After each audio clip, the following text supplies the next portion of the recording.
Le réseau national des missions emploi, acteur de l'emploi sur l'ensemble du territoire, présente Sud Radio, coup de main pour l'emploi.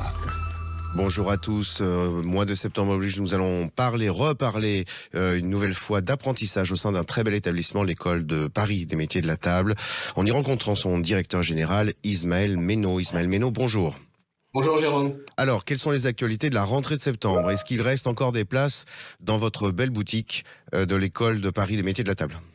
Alors, l'école de Paris Métiers de la Table, c'est une capacité de 1500 apprentis sur Paris. Donc, c'est la plus grande école hôtelière intramuros et on est actuellement à peu près à 1200 apprentis. Donc, on a encore de la place avec des sections qui doivent être comblées. En tout cas, par exemple, la mention complémentaire barman, qu'on a ouvert cette année, qui peut être complétée. Oui, puis d'autres sections, bien sûr. Alors, mention complémentaire, on peut rappeler que c'est un titre professionnel dont la durée de formation n'est pas très longue, j'imagine. C'est une année complémentaire, donc par exemple pour les barman, c'est une année après le CAP service par exemple, et effectivement c'est sur un an, c'est une spécialisation, tout comme la mention complémentaire dessert de l'assiette, qui est une mention complémentaire après un CAP cuisine par exemple. Alors d'autres places sur d'autres sections ? Je pense que en dehors de la pâtisserie, sur les spécialités brevet technique des métiers, on a de la place à peu près partout. On est sur des sections en moyenne qui peuvent être jusqu'à 25 pour une qualité de cours, et lorsque les jeunes sont en laboratoire, ils sont pas plus de 15 puisque il y a un formateur pour 15 jeunes maximum. Ah, il faut rappeler que vous avez des formations post-bac également.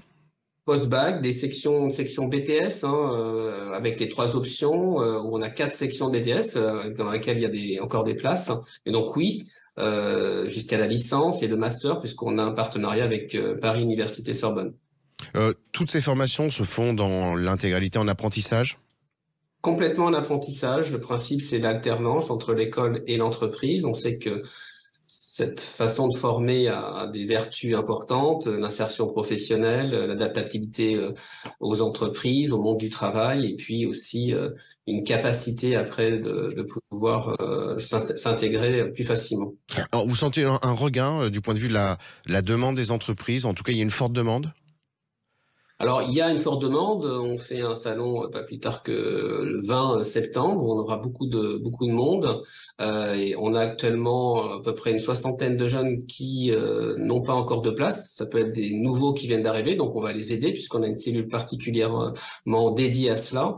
Mais oui, il y a des places. On sait que c'est assez tendu, avec une politique RH aussi qui s'améliore vis-à-vis de certaines entreprises. Du point de vue de la gestion. Vous parliez du 20 septembre. Est-ce que vous pouvez en rappeler les lignes de cette date que vous organisez? Oui, le 20 septembre, donc c'est ouvert à l'ensemble des personnes qui nous écoutent. On aura des entreprises de l'hôtellerie-restauration, à peu près une vingtaine à trentaine, avec plus de 200 offres. Donc c'est ouvert de 10h à 15h. Vous pouvez vous préinscrire sur le site de l'EPMT, et c'est ouvert y compris pour ceux et celles qui souhaitent juste un emploi en direct, ou pour les apprentis qui n'auraient pas encore trouvé de contrat. Eh bien, il nous reste qu'à vous souhaiter une belle continuité de rentrée et surtout une belle journée pour le 20 septembre et de combler et d'inviter nos auditeurs donc à aller consulter le site internet de l'école de Paris des métiers de la table. Vous allez y trouver de très nombreuses formations et également post-bac. Ismaël Meynaud, très bonne journée à vous. Merci. Au revoir. Merci. Au revoir. Sud Radio, coup de main pour l'emploi. vous a été présenté par le réseau national des missions emploi, acteur de l'emploi sur l'ensemble du territoire.